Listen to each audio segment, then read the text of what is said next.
let's start. So welcome everybody to the webinar of today. The webinar will be about particle-laden turbulence analysis of clustering using multiscale techniques, and the speaker of today is Kai Schneider. I will, as usually, introduce the speaker for a minute, and then I leave him the floor. So Dr. Kai Schneider is a professor of mechanics and applied mathematics at Marseille University in Marseille, France since 2000. He obtained his master's degree in applied mathematics in 1993 and his PhD degree in 1996, both from University of Kaiserslautern in Germany.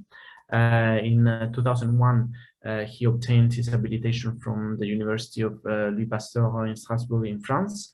His current research activity are focused on the development of multiscale techniques and wavelets for scientific computing and their application for modeling and computing turbulent flows, including fluid structure interaction with application to biofluids, multiphase flows, and magnetohydrodynamic turbulence. So it's with great pleasure that I introduced Kai Schneider for the webinar today. So Kai, I stopped sharing my screen. Let me first do a quick announcement. In the flyer I sent, the email address of Kai is not up to date, so you find the correct one in this flyer. So Kai, I stopped sharing my screen and I let you share yours.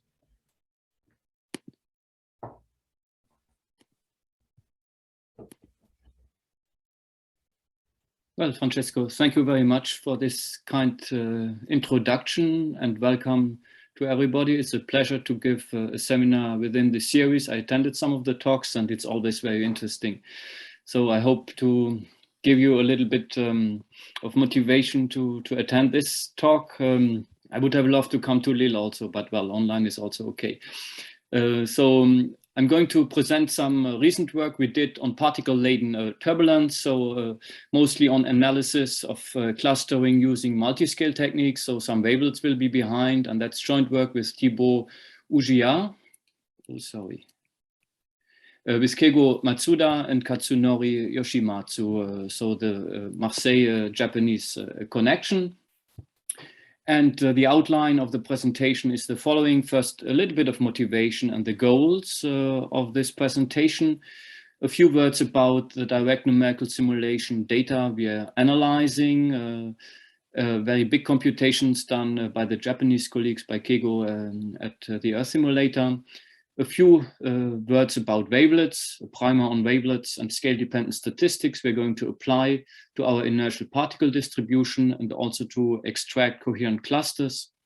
And then one part on the dynamics of particle-laden turbulence. So the idea is to quantify convergence and divergence of inertial particles by computing differential operators of the particle velocity.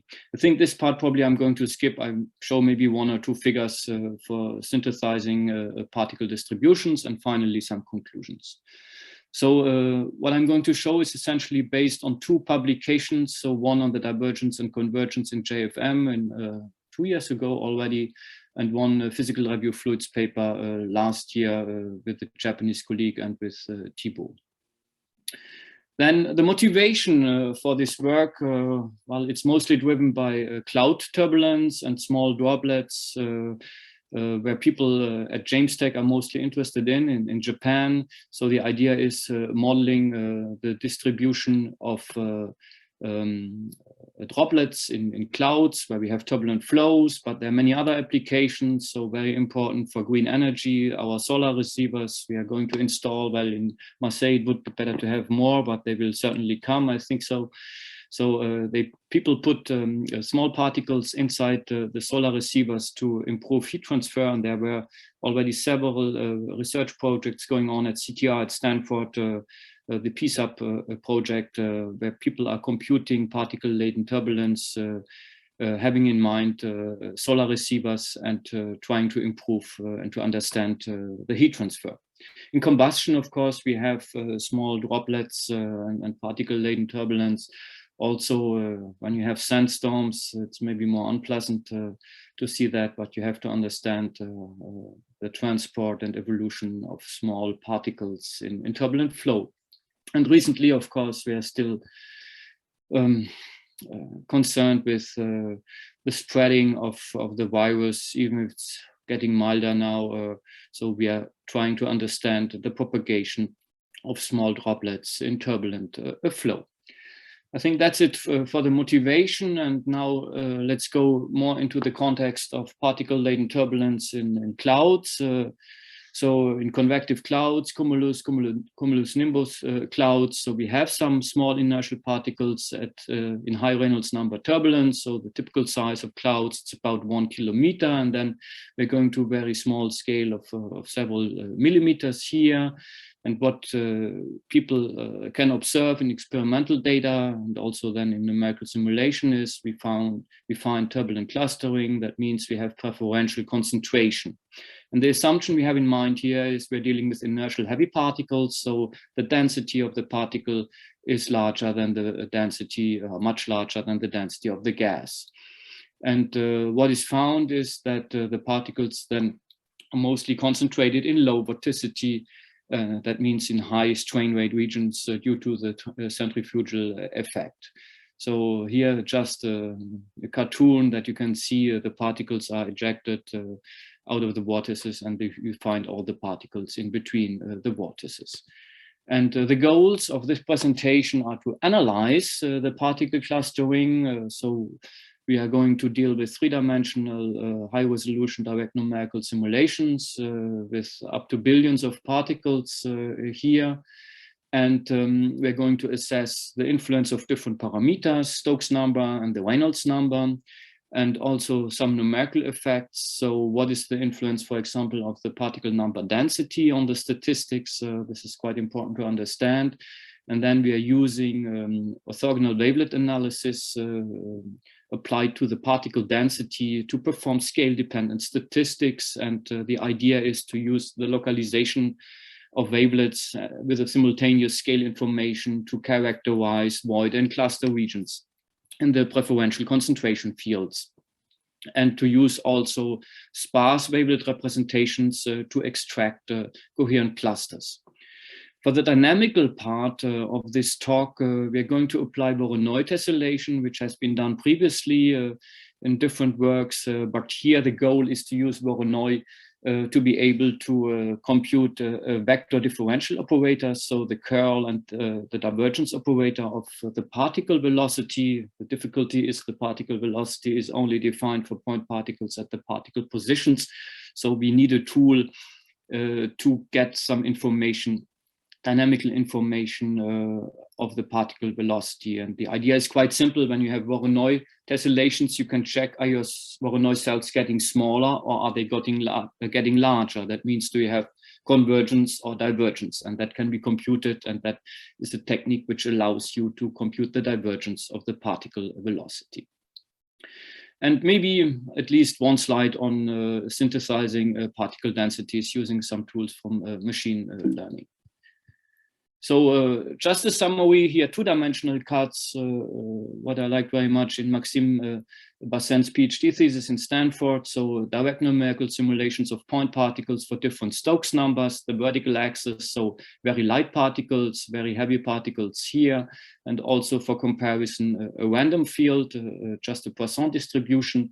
And then when you're going from your whole box here on the left, a column to the right, when we are going to smaller and smaller scales, we always blow up here this red square into a larger domain. And so we are zooming in. So we just take this part, zoom in, we take this part, zoom in, we take this part and zoom in. And then we see the small scale behavior is quite different. Maybe let's start with the easy case for random particles. Well, you can see there's no structure in, and it's self-similar, so there's no change when you're going to smaller and smaller scale. It's always homogeneous in space. And if you go to the special case of Stokes number equal to 1, we can see all these filament-like, so these line-like structures, and that is nicely shown when you go to smaller and smaller scales. You see well, you just see the particles are aligned in lines, so in between the vortices. And in the other cases, you can see large void regions as observed here. You also see very large void regions, but when you go to finer and finer scale here for the heavy particles, then the information of the turbulent flow is almost lost and the particles are moving again almost like random particles. And you can see that here at small scale, it looks very much like random particles once again. So this gives you just an idea, an overview that the Stokes number plays an important role. We see the formation of voids and we see the formation of clusters. And the idea is now to assess that mathematically, statistically, and also to understand the dynamics, how the cluster formation is working. And for that, we need direct numerical simulation data, which have been generated by Keigo Matsuda at JamesTech using the Earth simulator, so classical numerical methods, so solving the incompressible Navier-Stokes equation, which are written here, so incompressibility, momentum equation, and Reynolds numbers, so Taylor microscale based Reynolds numbers are ranging between 200 and 500. Resolution goes up to 2000. They did up to 4000 also recently now. So it's high resolution. And into this turbulent flows, which is forced at large scale, particles, point particles are injected. So here are the different parameters which are summarized. And then for the Lagrangian particles, well, we have the classical transportation equation. And in addition, we have Maxey's model with a Stokes drag, which is formulated here, and in some cases we have some gravity in. So this is the very classical formulation for Lagrangian particles in turbulence. The Stokes number is the non-dimensional number which relates the relaxation time of the droplet motion with the Kolmogorov time, so defined in a classical way. So it gives you an idea if your particles are light for small Stokes numbers or heavy for large Stokes numbers. And what is observed, what I just showed before, so there's a remarkable clustering at Stokes equal to 1. The model is a simple model, so it's one-way coupling only, there are no collisions, and these are just Lagrangian point particles. So now you can find much more complicated simulations which are wound. So these are some basic simulations in this field. And what we need to be able to perform statistics, so in many cases we have to go from a Lagrangian formulation to an Eulerian formulation. That means when we have our Lagrangian particle data, the particles are not sitting on a grid, they're moving freely in the turbulent flow field, then you are applying some counting. So typically you're introducing some boxes and you're counting the number of particles in each box, or you apply more sophisticated kernel functions, but here just for a simple box counting estimator. So to compute a histogram, then you can assign, in fact, an Eulerian field, which is piecewise constant density field, which is shown here. So what you're doing, in fact, we have a superposition of delta distributions, and then applying some smoothing kernel, we can define piecewise constant or even a continuous particle density field. But we have to keep in mind, well, that's a numerical procedure. So we have two parameters which are involved in that. So we have the number of particles and the number of data points. So we have NP, number of particles, and NG, number of data points. And these are numerical parameters. And when we are doing statistics, we have to be aware how to choose the parameters, and we have to check that we are not analyzing numerical artifacts, so we have to have an idea how to choose them. And well, then we like very much Fourier analysis. Fourier kingdom is still around. So why that? Because we want to have an information in terms of wave numbers. So we want to spread the variance of the particle density into contributions for different wave numbers. And what is done, then we apply the discrete Fourier transform. So that is just summarized here. When we have our particle density, we compute the Fourier transform of the particle density, and then we can compute the autocorrelation function. And in Fourier space are using Parseval's identity that then gives the spectrum density function. And then, because we are dealing with isotropic turbulence here, we are doing averaging over concentric spheres in Fourier domain. And that yields then a one-dimensional power spectrum, which is defined here. Just to show you the link, in fact, when the number density of our Lagrangian particles is a superposition of delta distributions, we know the Fourier transform of a delta distribution is equal to 1. And when you have a shifted delta distribution, the Fourier transform is then just the shift in Fourier space, and the shift in physical space translated to Fourier space is just a multiplication with a complex exponential. That means when you know the number density of Lagrangian particles, you know the Fourier transform, which is given here. And then we can compute the spectrum density function, which is expressed here. So you split it into cosine and sine contributions. And then you can also see, in fact, there's one contribution here marked in red, and that was nicely explained in Keigo Matsuda's JAZZ paper in 2014. You can remove directly the contribution which comes from the Poissonian noise, because we have noise in our data and that needs to be removed. So this is an artifact and you can subtract it. Then let's look at some Fourier spectra in this context. So again, for different Stokes number, as illustrated here on the left-hand side, light particles up to heavy particles, and the Stokes equal 1 case is likewise included. And when we are plotting in log-log scale our Fourier spectrum as a function of the normalized wave number, L eta is the Kolmogorov scale, then what can we observe? Well, we observe first, we have a bump in the spectrum. So there is a wave number, which is characteristic wave number, the maximum in the spectrum. And we see when we go from small, Stokes numbers, light particles, to heavier and heavier particles, we see the bump is still more or less around the same location. It's not moving much, but the intensity is going up, what we can see here. That means the variance is increasing. And then we reach Stokes equal 1, the bump is still here. And then when we are going to larger Stokes number, to heavier particles, then the bump is moving to the left. So that means we can get insight into the spectral distribution of the variance of the particle density as illustrated here, and we can assign characteristic scales, and you can see that directly here the holes are becoming larger. Here the holes are the void regions are much smaller, and that can be directly related, in fact, to the bump which is pronounced in the spectrum. So this is first characterization in terms of the Fourier spectrum, and then we can investigate, for example, the influence of the number of particles, what we have in our numerical simulations. And many people use many particles, but that is not just for fun. The reason is that we need many particles to get reliable statistical estimators.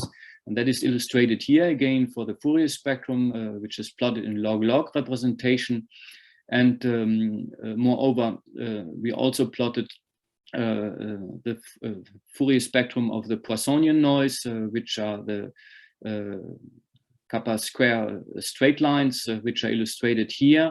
And what you can see, in fact, when the number of particles is increasing, the contribution from the noise is becoming smaller and smaller. So the variance is reduced when the number of particles is increased. And when you're looking at the spectrum of your numerical simulations of your inertial particles, you can see, well, when the number of particles is not sufficiently large, you get here some kind of bottleneck, I would call it. So the spectrum is going up again, and when the number of particles is sufficiently increased, you can see, well, you get a smooth representation and your Fourier spectrum is not changing anymore. So that gives you an idea, in fact, how to choose the number of particles to get the correct spectrum. So this is expressed here. So you need, in fact, about 10 particles per box for your counting. If not, you do not get a reliable estimator. If not, you see the influence of the Poisson noise in the spectrum. And then, well, maybe we like spectra, but there are also some drawbacks of spectra, and that I just wanted to show that here with a very simple academic example. So when you take two signals, so let's take this signal where you just have a hole in the center, you compute the Fourier spectrum, you get this spectrum, and if you're computing, when you're randomizing the phases of this signal, you still have the same spectrum, but the two flow fields or the two fields or two pictures look very different. So the spectrum does not give any insight into the spatial structure or direct insight into the spatial structure of your flow field. So this is a little bit dangerous to rely only on Fourier spectra, and the motivation is to use other techniques I'm going to show you in the following. And the following is, well, wavelets. Some people like wavelets for analyzing turbulent flow fields, and you can just Google it. You get millions of hits in a few or less than a second, and there are many textbooks. In many cases, it's very mathematical, and you will close it right after opening it. So there's a nice book by Barbara Berg, Wavelets According to Wavelets. No, not The World According to Wavelets. Oh, that's a typo. Sorry for that. The World According to Wavelets is the title of the book, and it's very well written. If you want to see more details, I think Stefan Mallar's book is very nice, and also the Illustrated Wavelet Transform is a nice handbook for that. So what are wavelets? Wavelets are functions which are very localized in scale. So this is scale representation and position representation. So vertical axis is scale, horizontal axis is position. And for example, this gray rectangle corresponds to this wavelet. And you can see when you go to finer scales, or when you're moving up, you need more gray rectangles to cover the whole line. And that just means there's always a factor 2. So here you have 256 coefficients, 128, 64, 32, etc. coefficients. And here you see the corresponding basis function. Always the same function, you just squeeze it or you dilate it when you're going to smaller scale or to coarser scale.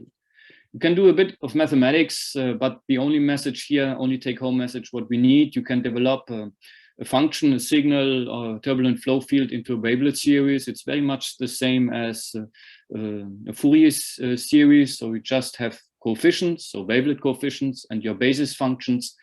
And the coefficients are just the projection of your signal or function onto the wavelet basis. So you get contributions in scale and position. So you take just a function which you're squeezing or dilating. So when j is large, you get very small scale. When j is small, you get large scale. And then you are translating it, you're moving it over the real line. 2D, you can do the same, in 3D also. So that is a way how to write or represent and data or function or turbulent flow field into a wavelet series. And then you have information simultaneously in scale and position, and maybe also in direction.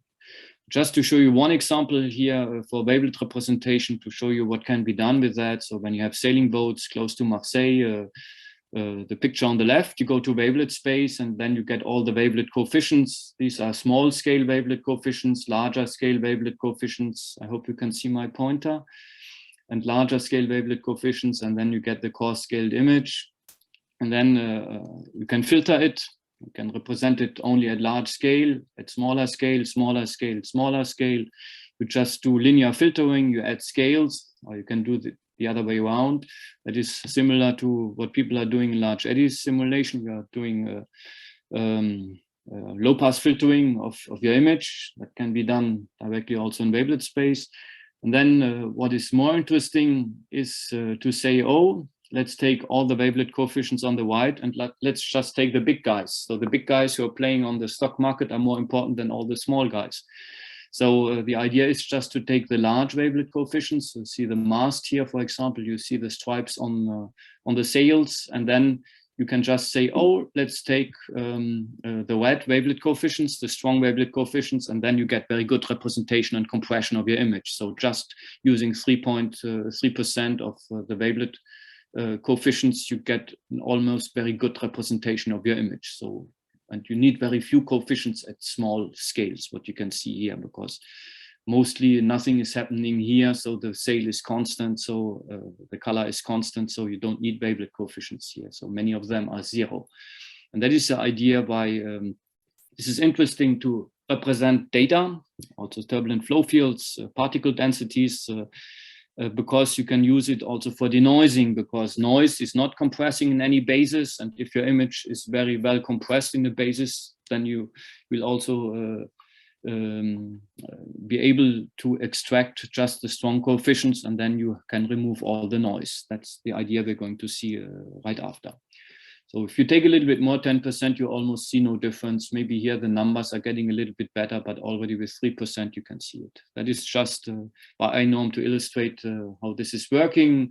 And that was a little bit the idea then some long time ago to introduce coherent vortex extraction. And the idea is to go to wavelet space. So you have the vorticity field, you project it into wavelet space, you just keep the big guys, the big coefficients correspond to the coherent part, and the small coefficients correspond to the incoherent part.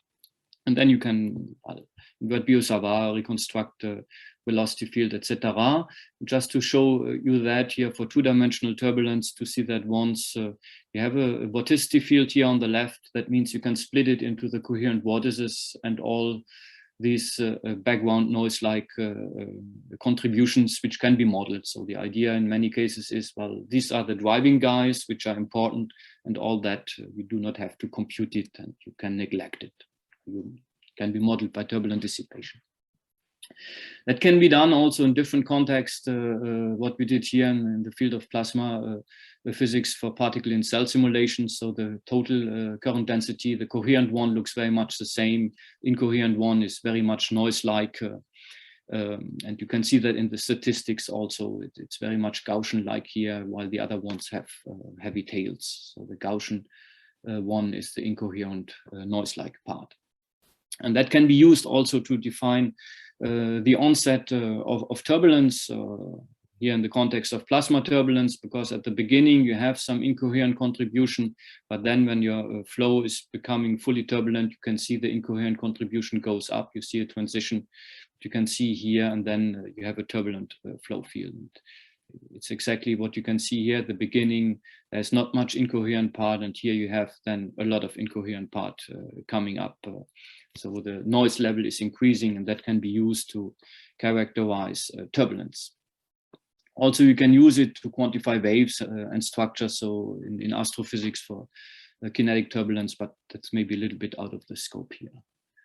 Then what I would like to show you for the particle-laden turbulence simulations are scale-dependent statistics using wavelets. So the idea is now quite straightforward. So we have our number density written here, n of x, and that can be expanded into a wavelet series. So I just write it down for 1D, and then you can do the scale decomposition, what we've seen with the images, in fact. So you can decompose your image into different scale contributions just by summing over all translations.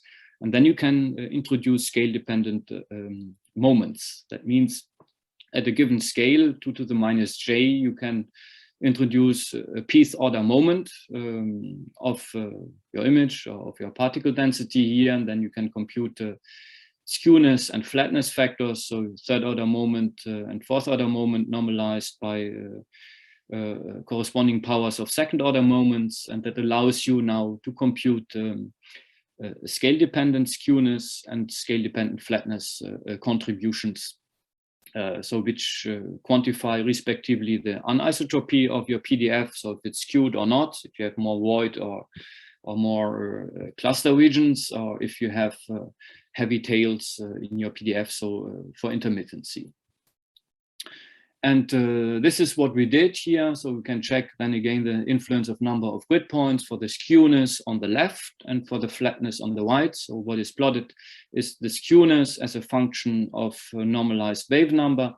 And for Poisson distribution, well, skewness should be equal to 0. It is equal to 0. What you can see here for the dashed lines, you see only if you go to small scales, you can see here the two smallest scales, or the smallest scale finally, you see the influence of the number of grid points. And that means you have to be careful a little bit. So these last very fine scale contributions are not very reliable, and that depends on the number of grid points what we have. So the simulations, what Kego did, so he computed up to 10 billion particles, so more than the population on Earth he had in his computation, and you can see, well, you get a good resolution here for the skewness, but at the smallest scale, the largest wave number, you have to be careful a little bit, and you can see, well, skewness increases when you go to smaller and smaller scales, what is shown here. And the smallest scale, we have to be careful a little bit. For the flatness, the scale-dependent flatness, what we can see, well, as expected for the Poisson noise, for the random particles, flatness is not changing with a scale, should not. Well, so that is expected. But if you go to Stokes number 1, number density, you can see you get very strong values of your flatness. So it is becoming very intermittent, and this is characteristic for intermittent cluster formation in particle-laden turbulence. And then you can also study the influence of the number of particles, what is shown here. So again, we can see, well, for the skewness, that when we go to large wave numbers, small scales, then we see some increase here. So again, here we have to be careful. And what we can also see, well, for the inertial particles, so Stokes equal 1, I have to mention that, I think, we go get closer to random case when we go, in fact, to larger and larger scales. And for the flatness, well, we can see for the random case, we see some increase when the number of particles decreases. That means for the statistics, we have to be sure to have a sufficient number of particles. You can see that here, that is numerical noise. Here it's getting better, and here it's getting better. So we need a very large number of particles to get reliable estimators also at small scales. And then you can apply that to particle-laden turbulence, and you can see we get a very intermittent behavior, because flatness values are going up enormously here, more than 100, almost up to 1000. And then on the physical side, we can investigate the influence of the Stokes number, what is happening. And again, we're looking at skewness values and at flatness values, and we can see, well, in both cases, when we have Stokes equal to 1, the skewness and flatness increase when we go to smaller scales. So it's going up in both cases. And that is a signature of intermittent clustering at small scale. And what we can also see for heavy particles, Stokes equal to 5, that skewness and flatness are suppressed significantly when kj eta is smaller than 1. That means we have a weakening of small scale clustering in this case. And we can also even observe some negative values here for the skewness. That is important for the void regions. That is written here. So we can see we have negative values at large scales. That means we have negative values in the skewness, which correspond to void prominent structures. I'm going to illustrate that in a simple example just after. And we can also see that we have intermittent void distributions for small Stokes numbers, reflected in the flatness values, what we can see here. So let's look at these values. So this is not changing much with scales.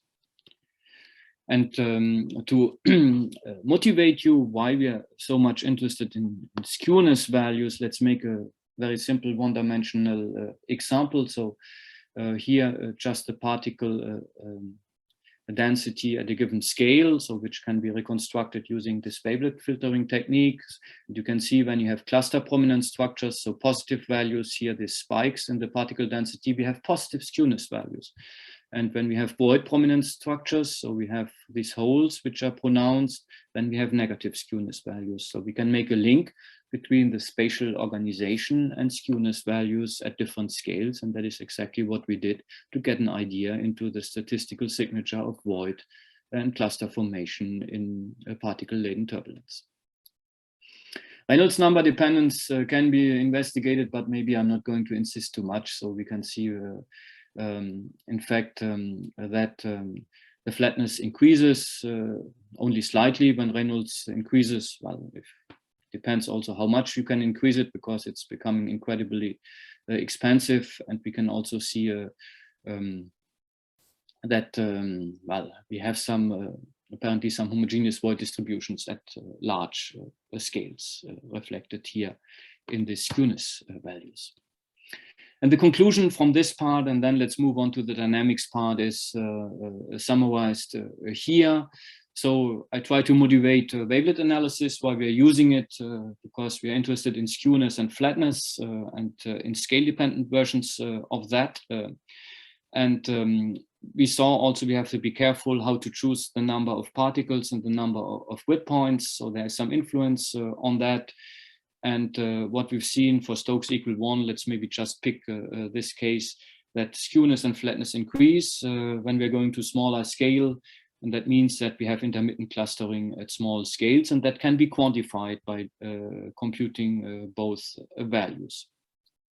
And we've also seen, in fact, when we have negative values in our skewness, in our scale-dependent skewness, we can conclude that we have, quantify that we have void regions at large scales. And Reynolds number influence can be also assessed. So if you're interested, that is summarized in this paper here. And now I would like to show you one case where we're applying this denoising idea. So you can decompose your total particle number density field again into a wavelet series, and you can split it into coherent contributions and noise-like contributions. So we can just split it into two parts. That could be useful when you're doing computations, for example, but also for denoising, because this part is probably not so interesting to analyze, because you're just analyzing noise.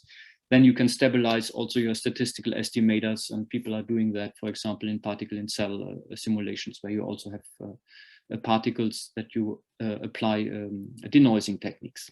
You can quantify it statistically, and then you can see the incoherent part in blue resembles very much the random distribution. It's not exactly the same, but it's very much the same. So you can split your particle density field into two contributions, which is then a smooth version, multiscale smooth version of your particle number density field, and the noise-like contributions what you have. PDFs can be characterized, but maybe let's just look in this case, Stokes equal 1 at one-dimensional cuts, and you can see while the spikes are retained in the coherent part in red, this is the total particle number density, and the incoherent part is very much noise-like. The scale is also different, so here it's oscillating between -10 and +10. Here we are between 0 and 20. So here you have the number density, and here you have this noise-like fluctuations, and you can split the total particle number density field efficiently into these two contributions. And the next part, I think I would like to spend a little bit of time, is the dynamics of cluster and void formation. Because now we analyzed it for one time instant, and the question is still, well, why do we get formation of clusters and voids? And for that, in fact, we have to understand the transport equation of the particle number density field. So you can formulate that. So you have a transport equation because you have the conservation, in fact, of your particle number density. So you have no nuclear reaction between your particles, so the total number is conserved. And that means when you have your particle number density field, so you're just applying Reynolds transport theorem, then you get two contributions, because in our case, the particle velocity is not divergence free. So you have a transport part, this is a Lagrangian transport part, and you have a source or a sink term on the right-hand side. And this source or sink term characterizes if you have a void formation, or if you have cluster formation. So it depends on the divergence of the particle velocity. And so we would like to compute in the following the divergence or convergence of the particle velocity. And the problem is that we do not know in a continuous setting our particle velocity, and hence we cannot compute our divergence. And so we have to use a different method, and the method we're using here is based on Voronoi tessellation. So just to summarize here, we have the flow fields or the particle number densities we have, and we want to understand why we get the formation of such big holes. Why do we get these clusters here? What you can observe in your numerical simulation. And the idea is to use Voronoi tessellation, because then we can assign, that was done before by Jeremy Beck and co-workers and his team and Michael Bourgoin, that you can assign, in fact, to a particle a volume. And just here for illustration, so you have your particle positions shown here as black dots. You apply Voronoi, so you just tessellate your plane. That is done in 3D, here just two-dimensional illustration, and you can see in fields and regions. If you zoom here at this region, you see your clusters here. You see you have very small Voronoi volumes, and in regions where you have void regions, you have very large Voronoi volumes, and then you can understand the dynamics when you're looking at the time change of the volume. So the idea is very simple. You apply Voronoi, and then you can make a time evolution, and you can check, is my Voronoi volume getting larger or is it getting smaller? And then you get an idea if you have clustering or if you have void formation. This is what we did then. So you can formulate the divergence of the particle velocity as a time change of the volume, which is expressed here. You can do some statistics. Maybe I'm going to skip that. It's 1D, you can predict exactly the PDF, in fact, of the divergence. But because you know the PDF of the volume change, and I'm not going to detail that, but we have now an equation how to compute the divergence of the particle velocity. And this can be done. So let's first look at the volume of the Voronoi volume, the probability distribution of the Voronoi volume, which is shown here. So for Stokes 0, we have this exact distribution, which corresponds to a gamma distribution. So that can be computed almost analytically. So this is for random particles. So we have the same, and for Stokes 0, the particles behave like random particles. There's no inertia, and it's volume preserving. So the PDF is not changing.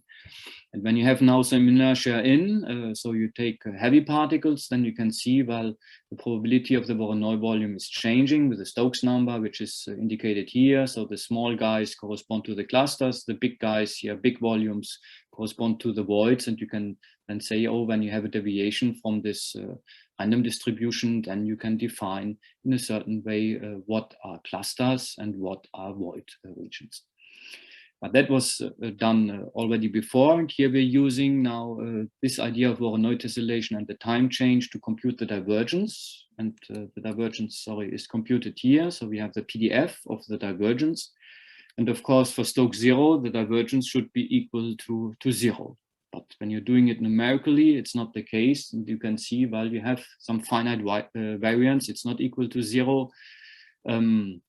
But it's getting smaller when you have more and more particles. But when you're applying it to a given finite number of particles, you get some numerical error. That means for small Stokes numbers, in fact, you are not able to compute accurately the divergence. That's maybe bad news. But when you're going to large Stokes numbers, you can see, well, you get a difference to the random distribution. And we can see we have heavy tails and we have very strong divergence values and convergence values in our particle, in the divergence of our particle velocity. And this, of course, then corresponds to the cluster formation and a void formation, depending if you have positive or negative values. You can also look at joint PDFs, which are shown here. So the divergence joint PDF as a function of the Voronoi volume normalized. So here you have divergence for positive values, for negative values. You have convergence of your particle velocity, and you can see it's a skewed joint PDF. You can also see at most places the divergence is equal to 0. So there are many regions, in fact, where nothing is happening. You don't have cluster formation or void formation, but here you have strong cluster formation in negative divergence regions, and here where you have positive divergence region, you have cluster destruction or void formation. So you can quantify that, and you can study the influence of the Stokes number. You can see it's changing. It's not the same behavior. What you see, the scales are shifted. And you get an insight into the dynamics of particle-laden turbulence and their self-organization. You can also look then at mean divergence, so the mean values and the skewness, but again, it's maybe the main message is we can quantify the divergence of the particle velocity and to get some idea at which scales you have convergence and divergence, and that can be summarized by plotting the mean divergence value as a function of the Voronoi volume and also the skewness. And then what we can see for large volumes, in fact, we find here the mean value is almost 0. So here we have positive divergence. That means at the small scales we have, in fact, positive divergence. That means we have void formation. And here we have slightly negative values. If you make a zoom here, which is shown here, we find negative values. And the negative divergence means we have convergence of our particles. And well, in summary, so what we did, in fact, we analyzed DNS data using Voronoi tessellation, and that has been done before, but here the difference is that we are now looking at the time change of the Voronoi tessellation to get an idea of the volume change of the volume of the Voronoi cells, and that allows us to determine the divergence of the particle velocity. You can predict, in fact, the PDF using Monte Carlo simulation. So in the random case, this is what we did. And then you can assess the divergence as a function of the Voronoi volume. And we've seen that the mean value of the divergence becomes negative for large volumes, but it is positive for small volumes. And again, so negative divergence means convergence, that means cluster formation, and positive divergence means void formation or cluster destruction. And what we've also seen when you're changing the Stokes number, when Stokes is getting larger, we observe that the divergence becomes positive for larger volumes. And that is a possible explanation for cluster dynamics. I think this part I wanted to skip it anyway, so I just wanted to show you while we were playing around with machine learning for identifying clusters. But what I would like to show you, we have also a new method to, again, wavelets, of course, bien sûr. So wavelet phase harmonics, so that's some joint work with Xing Zhang and Antoine Brochard from École Normale, and Xing is now in Toulouse. So you can generate, in fact, artificial distributions of particle densities. So learning your wavelet phase harmonics from DNS data, and then you can generate artificial fields, and you can even interpolate, so you can generate intermediates, Stokes numbers, and you do not need all this detailed computation, so you can do some training. And these trials show that, in fact, when you're applying again Voronoi tessellation, that the PDFs of the Voronoi volumes are not bad at all. When you go to large Voronoi volumes at small Voronoi cells, we still have some difficulties between DNS data and our artificial data. You can also use GANs, but this is maybe not the goal here. And I would like to conclude my talk, not to go too much over time. So we did some analysis of three-dimensional high-resolution DNS data of particle-laden turbulence. So at high Reynolds numbers, so with billions of particles, and we applied orthogonal wavelets to the particle density field. And the idea was to do scale-dependent statistics. And scale-dependent statistics are interesting. So Fourier spectra, people are using it all the time. It's scale-dependent. It's for the second-order moments. But here we go to third-order and fourth-order moments to characterize skewness. So skewness, you can distinguish between voids and clusters, so positive and negative contributions in your particle density scale by scale. And you can also characterize intermittency. You can use this kind of tools to extract coherent clusters and remove the noise.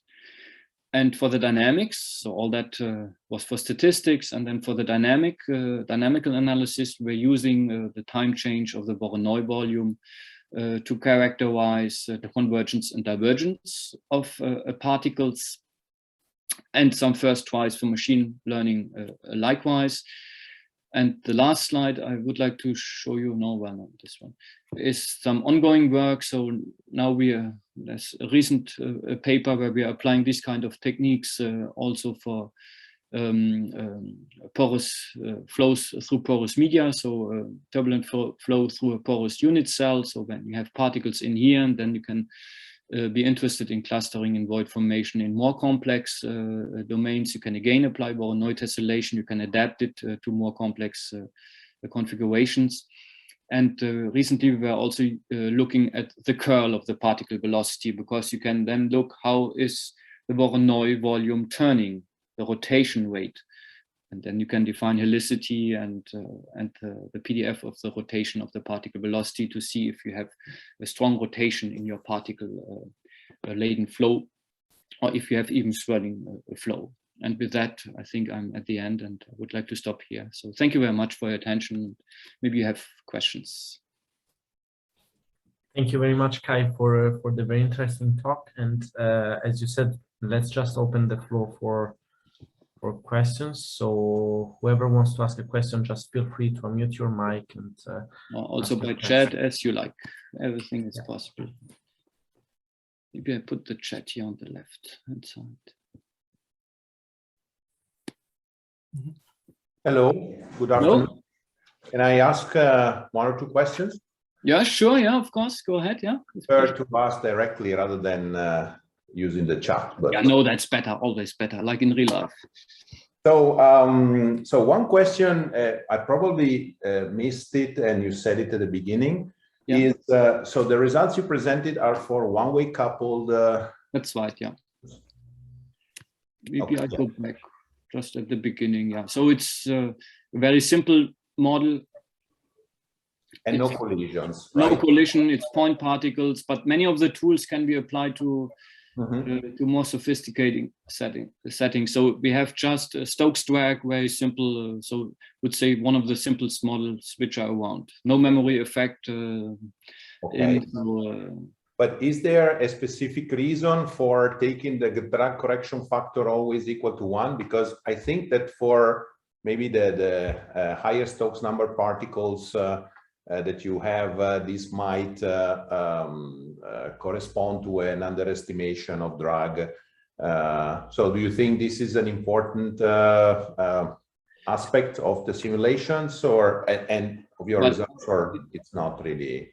It's probably an important aspect of the simulations, but I think the goal here was more to present you tools, what can be done. So I'm not going to question the model. So I'm not saying, well, that's Kego's business, but he did the simulations and he proposed the model, what they're using at James Tech. And the goal was then to take this DNS data and to analyze their DNS data.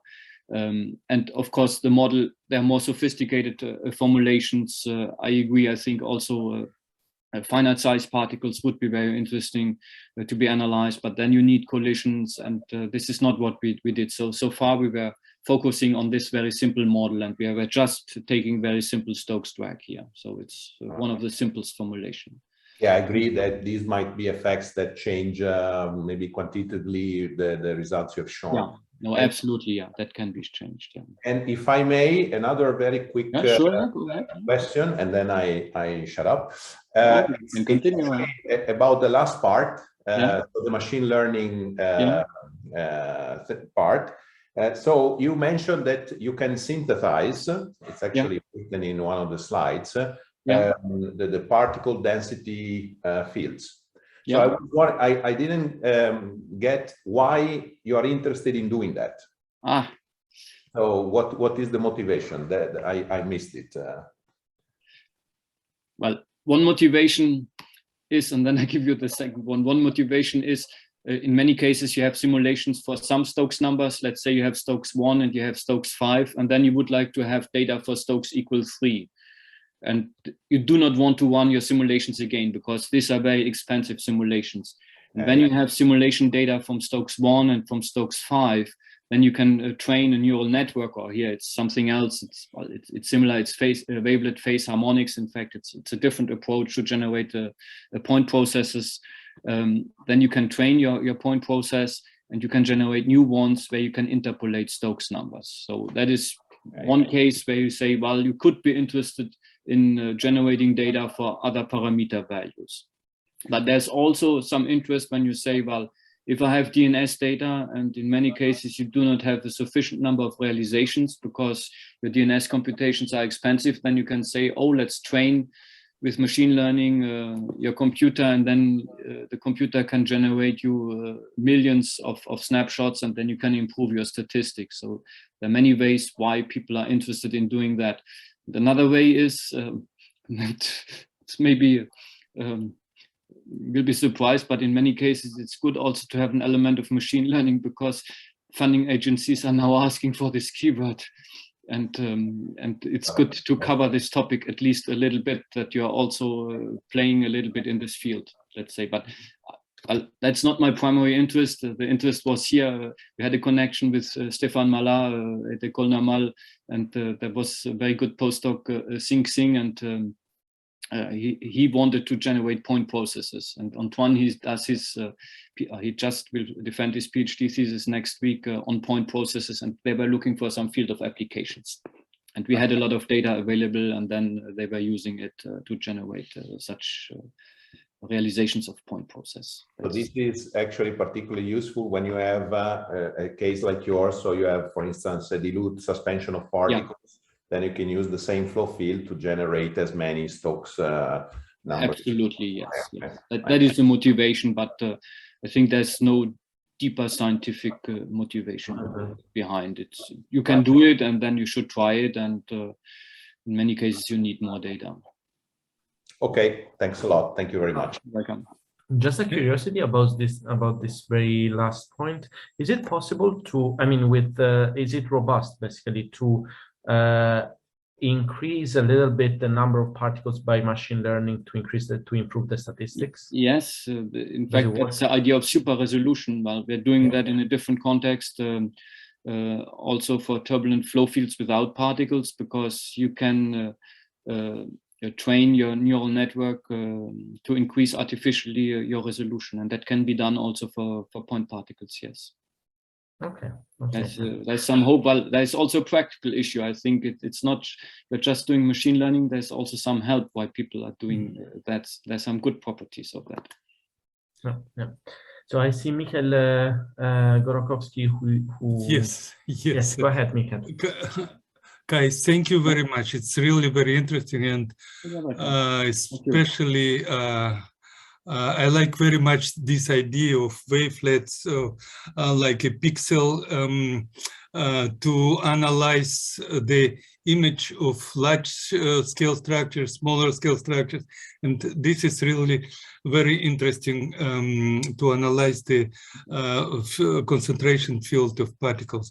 In my opinion, the coefficients between each wavelet is very important. And do you have any statistics on maybe conditional statistics of coefficients on in front of each wavelet, conditionally on the local Reynolds number or local or maybe their 2-point statistics in order to recognize the physical mechanism? Well, that's a good question, Michael. Thank you. Well, the wavelet coefficient by construction are in fact statistics which involve several points. So you can see a wavelet coefficient as an increment. So when you're computing a wavelet coefficient, you can say, well, it's the very simplest wavelet. What you could take is the difference of two delta distributions, and then you would directly get, in fact, a structure function. So when we are computing these scale-dependent moments, they're very much related to structure functions, in fact, and that it can be shown. That was done by Alain Anéodo some time ago, when he was not yet in Lyon, when he was still in Bordeaux, that the structure functions are related directly to, and Patrice Abri also is working on that, that you get a direct connection. And to come back to your second part of your question, so conditional statistics here in the field of turbulent, of particle-laden turbulence, we didn't compute it yet. But that is certainly a good idea to be done, that you can say, well, we can condition our wavelet coefficients with respect to their magnitude, well, to extract the coherent part, for example, or to condition it with respect to other flow quantities, but we haven't done that yet. So, I may have another question, because for me, there is a problem. Do you remember the reasoning of Maxi? For the velocity of the particle, he calculated the divergence.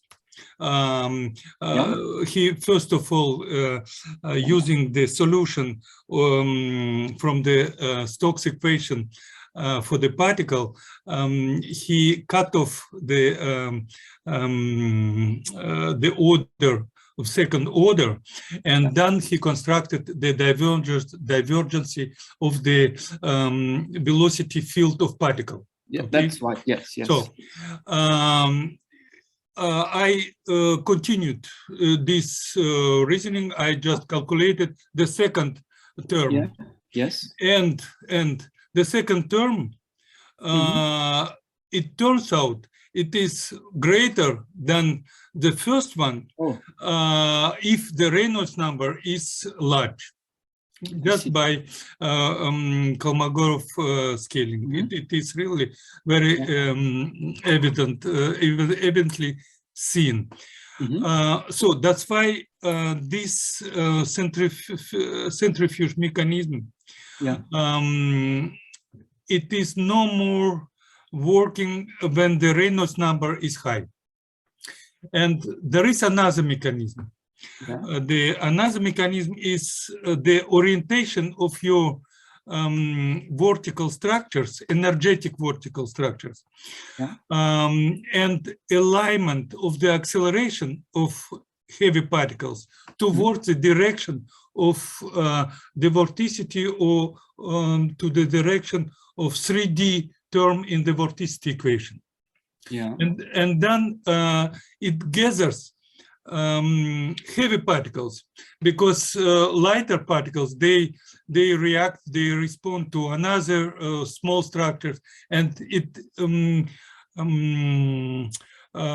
accumulate only heavy particles. And so that's why you have stretch tails for Stokes number 1 and also for Stokes number 5. And so that means that the intermittency, it is not only for light particles.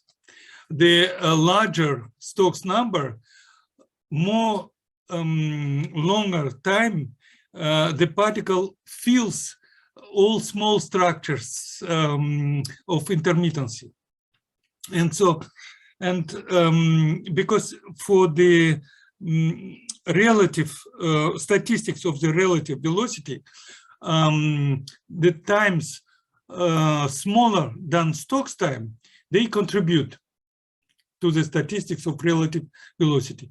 So my question is, still after your analysis, first of all, which mechanism of clustering you advance? And the second question, imagine the contribution to your spectrum, it is just a norm, but the duration of each fluctuation is not really explicitly counted. So that's why, do you have 2-point statistics in time to analyze, just to understand what is it, the main mechanism? Well, very interesting point. To the first remark what you made, that about this heavy tails in the PDFs for small Stokes and large Stokes, I think either we don't see it, but if you look at the flatness values, I think what I showed here for different Stokes numbers, we do not see very large flatness values at small scale for the small Stokes numbers. So, okay, slide number 49. Oh, 49. 49. There are heavy tails for Stokes number 1 and the Stokes number 5. Francesca, I'm sorry, I'm too annoying. No, go ahead. It's a very interesting talk. So you see on the right-hand side, you have stretch tails, in fact, identical for Stokes number 1 and Stokes number 5. So that means that the intermittency is of the same intensity. Impact of the intermittency is of the same intensity. I agree, but this is for the divergence. It's for a different quantity. Yes. And this contains 2-point information in time, because to compute the divergence, we need to know how the volume of the Voronoi cell is changing over time. So we have a 2-point information in time. And I agree, for the divergence, we have, in fact, very much the same behavior for small and for large Stokes number. Okay, you're right. Yes, this is observed, and the question, I think, what you have now: what are the mechanisms? Why do we observe that? So, what is the explanation? And because maybe I should show the joint PDF for that, but I don't have it. Maybe for Stokes 1 and 5. No, here for because now this is the detail, exactly the divergence as a function of the Voronoi volume. And we can see, in fact, we have, when you are integrating over all volumes, we would get, in fact, the PDF, the total PDF, which is shown there. And what we can see, you're absolutely right, we have very large positive and negative divergence values in both cases. But they're slightly shifted because the center is not the same. If you're looking here, we have 10 to the minus 1. And here, it seems to be at larger scales, I think, for Stokes equal to 5. If you're looking at the PDF, am I right? The maximum here, it's more, and we're looking at this center. Well, let's take this center, maybe it's 10 to the minus 1. And the center here, this is for Stokes equal 1. I think this happens at smaller scales. So we get some idea where we have this strong divergence. So the strong void formation around these scales, and here it is shifted. And for the clustering, so the convergence, negative divergence values, we are going. It's maybe difficult to conclude. It would be good maybe to have ISO lines or to average over more snapshots here to get a clearer representation. But I think there is a shift then to larger volumes compared to here, because you can see it is skewed, this PDF. It would be good to have the main axis of this PDF to determine, in fact, if there's a shift in scale, but the behavior, as you pointed out, is very much the same. When you're integrating over all scales, you find very similar heavy tails in the PDF of the divergence. Okay. I was not thinking about that, but this is something which needs to be explored, I think. Thank you, Kai. Thank you. Welcome. Very interesting. Can I interject here? This is Christoph talking. To actually comment on the discussion Kai and Michael are having. So I agree with Michael that Max's centrifugal mechanism is not necessarily true for high Reynolds numbers, as Michael said. As Michael said, particularly for Stokes numbers bigger than 1, by the way, Michael. And in fact, there is another mechanism which we call the sweepstick mechanism, which I think, Michael, you know, which actually doesn't sound exactly like what you said, Michael. It's more like particles congregating on points where the acceleration of the fluid is perpendicular to the direction of highest contraction between neighboring particles. Yeah. Is that roughly what we're talking about? Yes. So this is what we call the sweepstake mechanism, and it's particularly valid for Stokes numbers bigger than 1. And as you said, for Reynolds numbers asymptotically high, where you can indeed use a Kolmogorov type of argument to show what is big and what is small. Have I lost you? Yeah. No, we're still there. But I agree with Michael that the centrifugal mechanism is not there very often. There are other mechanisms, and the acceleration of the field is very important.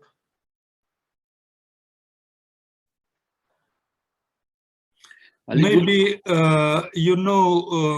Christos, maybe we should think about the basic equation. Maybe write, instead of writing the relaxation to the local velocity, we should think in terms of the acceleration, because acceleration is the force, and the force is the manifestation of the intermittency. So maybe we should rewrite the equation, dynamic equation for the particle, for the heavy particles. Just.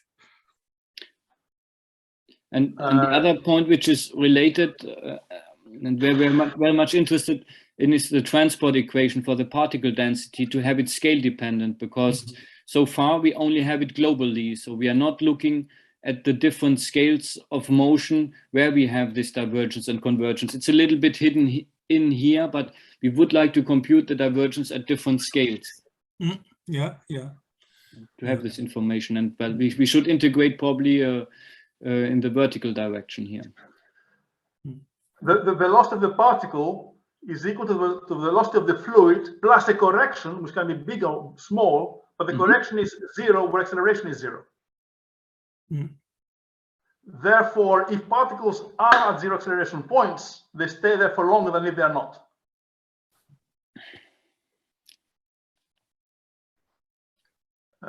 And I'm not quite sure if this is what Michael meant before when he talked about acceleration of, I think Michael talked about acceleration of the particle. I'm talking about acceleration of the fluid. No. I'm saying about the acceleration of the fluid particle, because the acceleration of the fluid particle is the main reason for the acceleration of the heavy particles at the large Reynolds number. Yeah, so I agree with you then completely. Then this is what we call the sweepstake mechanism, I think. Martin, who Obligado was also listening to this, has shown it with Bourgoin from experiments. Yeah, thanks. Yeah. Well, thank you for the comments. Yeah, thank you, Kai. Actually, very nice book, Kai, by the way. Any further question? I don't know, Francesco, about timing. From my side, it's still okay, but well, if it's fine from your side, we can continue to see if there is someone else who would like to ask a question. Yeah, I see who would like to open his camera. Maybe you would like to ask a question. You are still muted. Huh? Yeah, thank you. I would like some question for Kai. Yeah. Thank you last for this really interesting talk about the simulation. I would like to ask, so curious about the boundary condition. How did you so the first simulation you show is using spectral method, I think. And in fact, it's not spectral method because the computation Kego is doing using a second order finite differences, but everything is based on periodic boundary conditions, because we're interested in isotropic turbulence. And so then when particle exit one way, and then it will go on the they go out and they come back on the other side. Well, it's just periodic in all directions, and finite differences are used because for massively parallel computing you get more efficient schemes, and at CTR Stanford also they're not doing spectral computations anymore, so now everything is based on second-order finite differences. Maybe it's also the influence of Paolo Orlandi, because in his book he's saying everything can be done with second-order finite differences. I don't know if somebody wants to comment on that. Well, we are still doing spectral also, but not here. Yeah. And then I wonder if after there's is that possible to go to one-party turbulent flow? When you mentioned at the end of your slides about when you perform the flow in porous unit cell. Ah, yes. But this, in fact, what we did very recently with Saurabh Apti from Oregon State. In fact, he did simulations in a porous unit cell with boundary conditions. While he's using immersed boundary methods for that, it's also finite difference code. But there are also millions of particles into this flow configuration. Yes. Again, point particles. Here you have trouble. Then you have to make something. What is happening when the particle hits the wall? So he has reflection of the particles at the wall, and you can adapt the Voronoi tessellation to this geometry. And this is what we did here, and we did a similar analysis I showed before, also with skewness and flatness for this flow configuration for different Stokes numbers to quantify the divergence of the particle velocity depending on the Stokes number. Reynolds number is much lower here, of course, and we were also looking at scale dependent skewness and flatness factors here.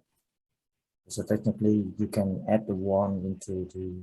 Yeah, you can do that, and the results, amazingly, are not very different from isotropic turbulence. Okay. Some things are different, but major features are very much the same. Oh, okay. Okay, thanks. You're welcome. Any further questions or comments?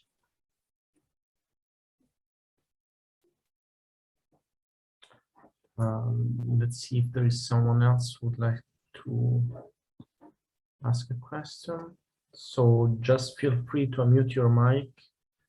Michael, yes, okay, just in order to nourish a little bit the information. Yeah, sure, go ahead, Okay, concerning the learning machine application.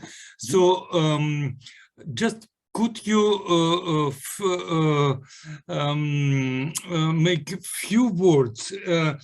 So it's like you have the data, then you construct a C matrix, matrix of rank, matrix of columns, and then intersection matrix, and then you analyze some reduced model, yeah? Yes, but all that is right. This is what we're doing, but then we are applying a complex valued wavelet transform. So it's the Morley wavelet in 2D here. So where you have not only, so it's complex valued, so the wavelet coefficients are complex valued.